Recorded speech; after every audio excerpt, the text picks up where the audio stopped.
Chris's Comics Corner. Thanks, Prof. What if I gave you a comic book that revealed a DC superhero was a comic book collector? What if I gave you a comic book with cosplaying villains? And what if I gave you a comic book where a superhero cosplayed as himself? Well, we're going to look at The Flash, number 268. It was cover dated December 1978, cover priced at 40 cents.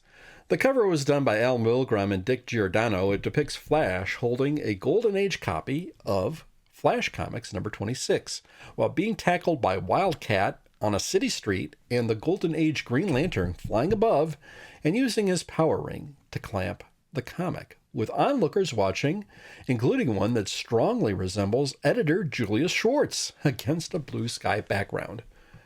On the cover, we have a caption that reads, "What amazing secret does a Golden Age comic hold that causes three heroes to fight for its possession?"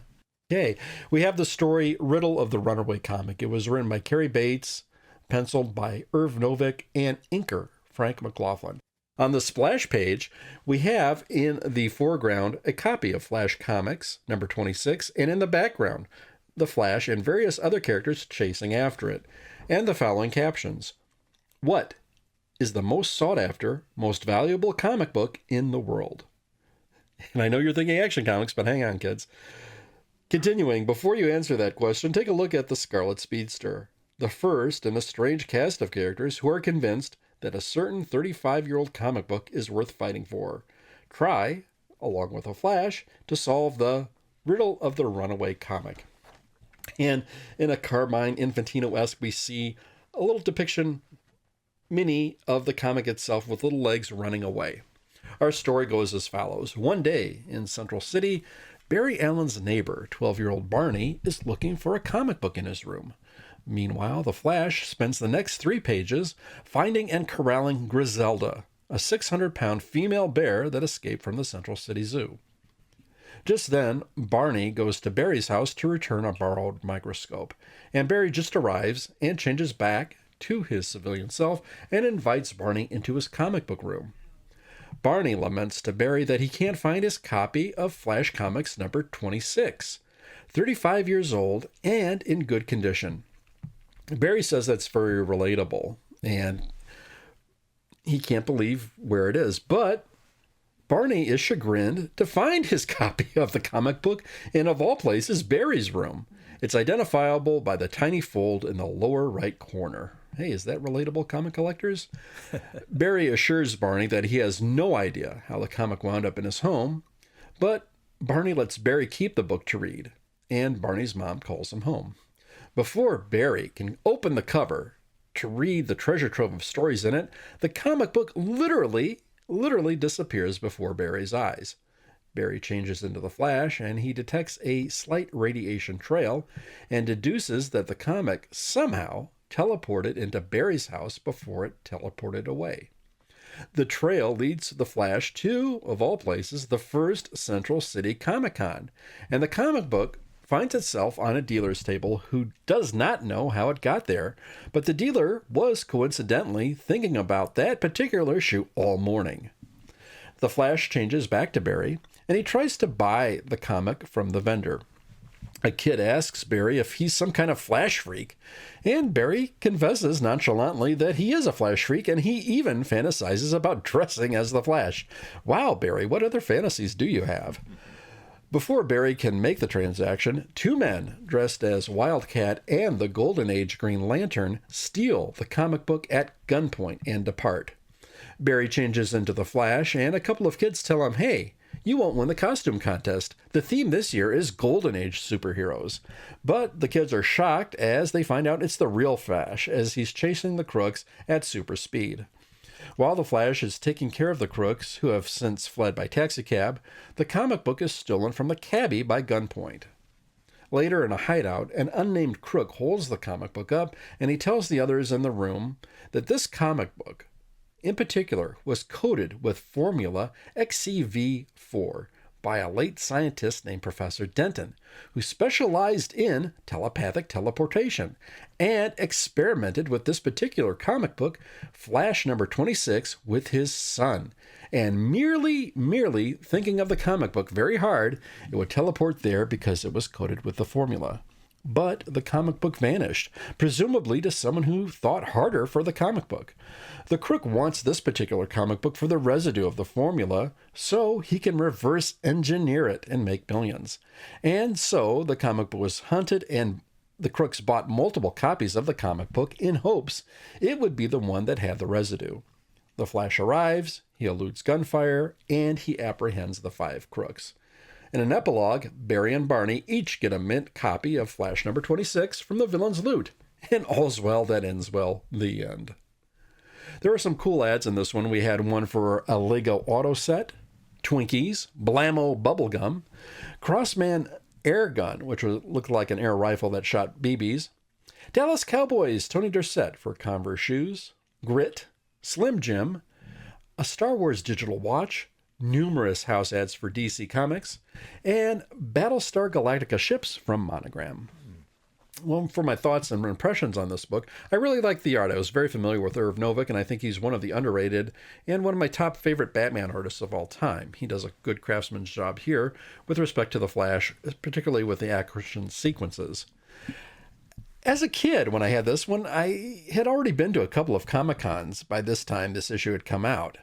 And I was kind of dumbfounded because all of these cons that I went to, none of them seemed to have a lot of Golden Age comic books. So I wondered if this was more of an East Coast comic convention thing or possibly West Coast that seemed to have a lot of Golden Age comic books. Not so much the ones I attended in the Mid-South or the Midwest. I was really fascinated by this, just the plethora of all these Golden Age comic books seeing readily on hand for a price point. Nothing really seemed to be older than, say, Golden Age when I was a kid. You'd see some Golden Age comic books here or there, but they were pretty sparse and few and far between. Now, of course, going to a con or even to a well-stocked comic book shop today, it would be quite easy to find a comic book at least 35 years old, but then back in 1978, that was more of a rarity. This particular issue, Flash 268, was the first comic book as a kid that I can recall that ever showed or depicted any sort of comic book fandom. There was a costume contest before the word cosplay was even coined. I don't know of all the comics why Flash number 26 was chosen by writer Cary Bates. I'd like to think that he owned a copy of this comic book, or maybe this was his white whale or a holy grail. The reproduction of the cover of what Flash number 26 looks like is the Golden Age Flash running at the reader with a cloud of smoke behind him against a black background. Now, back then, this was pre-internet, so there was no way I could corroborate if this is what the comic book actually looked like back then. So that was kind of strange, but indeed, that's what it did look like. For those keeping score at home, this wasn't Barney's first appearance. He first appeared in Flash number 248, where it was first revealed that Barry was a comic book collector. And Barney was a semi-recurring character with 7 appearances in the Bronze Age. So, for a little bit of pre-early comic book fandom, today I give you Flash number 268 for Chris's Comics Corner. That's excellent. So, Flash number 268 is in this week's Chris's Comics Corner. Chris's Comics Corner. Now's the part of the show where we talk about our thank yous and some of the feedback that we got. Cat Victory took this one, and Prof, I'll let you take the floor with this. Yeah, last time he asked if we saw Starfleet Academy. I don't know if you've seen it, Chris, but I've seen 3 episodes now, and I think I like it well enough. It took me a little while to get, into the vibe of it. It's clearly a young adult show, which is at first kind of weird. But the whole kind of ethos of the Starfleet Academy does perfectly match the Star Trek ethos that I know and love, much better than some of the recent ones like the Chris Pine movies and kind of Discovery. It's the way I'm thinking of it. It's Star Trek for fans of the movie Wednesday. If you like the movie Wednesday, you're going to love this Star Trek.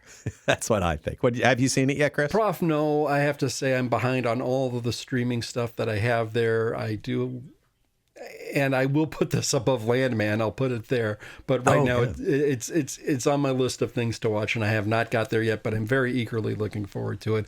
Sadly, I've been watching more live action sports of late, and that's kind of been eating into what I've got with the free viewing time that I have, or the comfort rerun viewing that I have. But I will definitely. That's my New Year's resolution, is to catch up on the streaming stuff. Awesome. Cat Victory also says, I haven't listened to the podcast yet, but the movie is very appropriate this week because the old dark house is where everyone is going to be living once this ice storm hits. Yes. Yeah. It's snowing right now. It's snowing right now. Here, listeners, we are recording this. I hate to say Snowmageddon, Ice-mageddon, but we are this. It's this weird storm that seems to be going along diagonally from the southwest to the northeast, and seems Have fun. Yeah, be careful out there. And we hope you hear this, and we hope you have power. Cat Victory also chimed in. Check out myself and Jerry for the Midweek Professor Frenzy show. Always interesting and a fun discussion of comic books. Thank you. Yeah. Cat Victory also chimed in. This episode of The Twilight Zone still hits hard. 80 years after the war ended. We're talking about Death's Head Revisited. Isn't the episode I wanted to see, but it's the episode we all need to see. Check out myself and the Professor for Frenzy Faves. How profound was that, Cat Victory? That was just that great stuff there. Not what you wanted to see, but you needed to see. And I think you speak for us all in that. I totally 100% agree with you. Well said. Yep, and thanks to God's Firstborn for recommending we release that episode. You were right on. Yep. Hey, we got a comment from our friend Billy D. Thank you, Billy D. He says, great show, guys, when we talked about The Innocents. Appreciate that. Heard from Lewis Walker, said this was the first time. Marianne Peru said this sounded good. We heard 22, Chris N, 7259 says that's one of the best episodes. That's my sister's favorite episode. I love that episode. She loves 22. That's her all-time favorite episode. John Manfredi does had revisited. This is such a powerful Twilight Zone episode, Professor. Good stuff there. Yeah. And moving on, we got a couple of comments, and this was from Stephen Perez and Susan Lightbourne. First off, thank you so much for chiming in. This was great feedback regarding the YouTube stuff that we have out there. They suggested that they prefer the videos with the images. It's great info. Thanks for the feedback. When we started putting out the slideshow videos, well, Prof, I'll let you take the floor and give the response to Stephen and Susan on this. Yeah, so we first put out the slideshow videos, but we found that at the time, at least, with the audience we had at that time, the watch time per video dropped. But, we can try that again, and I fully intend to try those slideshow videos again to see, as the audience changes a little bit, if the response for those videos change. So we'll definitely, that is going to be something that will be happening at some time soon. Thanks, Prof. When we talked about The Innocents, we got a comment from Bachar Blanche. Yes! I bought the Criterion release a few months ago, and it is so gorgeous. Yeah, I keep insisting people watch The Innocents. There's clearly something incredibly off about Deborah's character. There are child abuse vibes for sure. And I question whether our perceptions of Miles' flirtations are a projection of Miss Giddens. Excellent comments. Oh, totally. Yes. Good stuff there. Yeah, thank you very, very much for that. Yeah, I love the feedback and just making the food for thought is really, really good stuff there. I love when people have a good point, and that was a fine comment. I love it. Yes. And we also got a little bit of love from Go For Now, Collateral Semina, Future Moments. It's BK in Detroit, all right, comics panelist, and Queenie Todd. And with that, we'll move on to our requisite roll call of likes and shout outs. We'll start with the mascot of our show, Robin, at Robin031. Robin, thank you so much for being the love of my life and inspiration. I love you, babe. Heard from our friend Two Sleeps at Two Sleeps Music. And ironically, where he is located geographically, I'm not sure how much he is impacted by this particular storm, but I know he's got very, very cold temperatures where he's at. That would be our friend Mikey, Two Sleeps at Two Sleeps Music. Now, he puts on a concert twice a week, so let me give it a quick plug. Now, you can catch it. Type in Two Sleeps Music Twitch TV. The concert is on Sunday afternoons, 3:30 Eastern, 2:30 Central. Click on the link. Once you're there, click on another link and get involved in an interactive chat. Once you're there, you'll have access to a playlist, and you can select well over 200 songs. Yes, well over 200 songs. You never know what you might hear, aside from some original content perhaps, but you might hear something even obscure as the Scooby-Doo theme that he does so well. And I have to say, I was just blown away. He does it really, really, really brilliantly. You might hear some Monkees' Daydream Believer, or how about the Beatles' 8 Days a Week, Stray Cats, Strut by the Stray Cats, some Johnny Cash. I recommended A Boy Named Sue, and I have to say, according to the song list, he hadn't done this for a few months, but it's one of my favorite Johnny Cash songs, mentions Gatlinburg. And I haven't heard this song in a while, and I was kind of in the mood to hear some Johnny Cash, A Boy Named Sue. And he looks at it for a second. He says, man, I haven't done it for a while. But then, boom, he just hit a home run and knocked it out of the park. I loved it. Oh, it put a smile on my face, and it was great. It was a fantastic moment. Brought down the house. I really thought it was fantastic. So, yeah. So the musicianship, so you can go from Foo Fighters to Tom Petty, and it's there. It's perfect. How about some CCR? How about some Buddy Holly? Yeah, the whole range and gamut is, well, all over the place. Blue Oyster Cult, he does a phenomenal job with it. So please catch it out. He has an inexpensive Patreon for $1 mere. You can get some original content. I want to give a shout out to Kara, aka Karasaurus Rex, who gets the stuff behind the scenes up and running for the show, and that's really, really good. And the other concert is at Tuesday night, 9 p.m. Eastern, 8 p.m. Central. And I think I got that right. Thank you so much. Our friend, Two Sleeps, at Two Sleeps Music. It's our buddy Randy. Hey, Randy, thank you so much for doing what you do and putting those fantastic robotic sketches out daily on the socials, on Twitter at Randall_1 and over on Blue Sky at Frumpy Sketch Artist. You have a third coloring book of these robotic sketches available on Amazon. Hey, check it out. Don't buy one, don't buy two, get all three. Please check it out. Very inexpensive and a talented artist. Not to be outdone, Randy also does the Soundtrack Alley podcast, where he looks at to see how music enhances a film, along with the film history. It's a well-produced podcast. I highly recommend it. Please check it out. It's our buddy Clinton. He has a podcast called Coffee and Comics. Now, in that podcast, Clinton will look at a comic in about the time to take a cup of coffee. Occasionally, Clinton will have on a guest and ask some fascinating questions. But Clinton also does the Days of High Adventure podcast, where it looks at sword and sorcery comics as time permits. He also does Teenage Mutant Ninja Turtles Power Hour with John and Lane as time permits. But get this.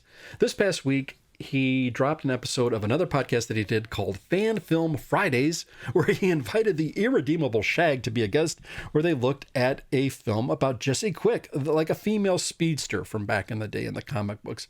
Really, really good stuff. A fantastic one. And I got to say, I totally missed the Jessie Quick fan film that was over on YouTube. Shag was a fantastic guest. Pardon me, the irredeemable Shag. If he's listening, I know I have to get that adjective in there. Fantastic show. Now, that particular podcast, Fan Film Fridays, has to be found at the Longbox Crusade feed. But don't worry, once you're there, you'll get a whole treasure trove of some marvelous, marvelous podcasts, and it's a good, good time. Now, speaking of the Longbox Crusade, one of the members of the Longbox Crusade recently guested on a podcast by our next friend, Billy D. from the Magazines and Monsters feed. I love how it ties in all together. Billy D. Magazines and Monsters is the main feed where he looks at horror movies, Bronze Age horror comic books, Bronze Age horror comics, horror films, what have you. And my favorite is The Brave and the Bob, which looks at Bob Haney written comic books, or comics with brave and bold titles with Batman and the team-ups. Now, Delvin from the Longbox Crusade feed was a guest on the most recent episode of The Brave and the Bob, which I loved because they covered an issue of Brave and Bold. And I should get the number right. It was either 72 or 73. This was a Silver Age comic where Batman teamed up with the Atom. Now, this particular issue had particular significance to me because I was going after all the Brave and Bold comics when I was in college. And I think they were from number 57 to number 200. That's where the series ended. And the Brave and the Bold title was pretty much all Batman team-ups. And I think it started with that one. And the particular issue that they covered was the very last one I needed to complete my run of all the Brave and Bold Batman team-up comic books. And I found it at a con a long time ago. And somebody else was after it too. And I happened to get it before the other person. And this was like the only vendor who had this particular This was like my grail book. This was like a white whale. So I finally got all my Batman team-up comics, and lo and behold, this was the issue they covered. It was a fantastic discussion with Delvin and Billy D. Thank you so much, you two, for putting on a fantastic show. And I was just, my jaw hit the floor. Of all the comics you were going to talk about, it was that one white whale issue that I needed. So that was awesome. That was awesome. So thank you, Billy D. I appreciate it. Thank you, Delvin. Fantastic job being the guest on that show. It's our buddy Mac Rocks. Listener Emeritus Mac Rocks, thank you for your support. Speaking of longtime support, D.S. May Collins, thank you very, very much. I cannot thank you enough. Chris Hamby, thank you, my friend, for your longtime support. It's the Gringo. Yes, thank you. It's the Rad Adventures podcast. That's our friends Darren and Ruth, who have a whole great list of podcasts. Not necessarily just looking at comic books, but listening at comics and detective shows, things from my past as well. Darren and Ruth, thank you very, very much for your support. And it's our buddy Bill Beer, who does the Bat Pod, along with Jay David. Looking at Batman comics past and present, thank you one and all. If I overlooked you, I sincerely apologize, and it really breaks my heart if I did. So let me know on the socials at BTO and Batbooks. Better still, let the prof know to cover all the bases at Professor Frenzy. Listeners, thank you for listening today, and thank you for your continued support.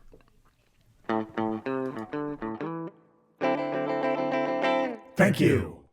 Thank you for listening to The Professor Frenzy Show. You can find our podcast if you do an iTunes search for The Professor Frenzy Show. You can listen to the show on Twitter and find me on Twitter at Professor Frenzy and Chris at BTO and Batbooks. Hey, we're on Facebook over the Professor Frenzy Show page. We're on Instagram at Professor Frenzy. We're now also on Amazon Music, and we are now also on YouTube. Just visit youtube.com/Professor Frenzy, all one word.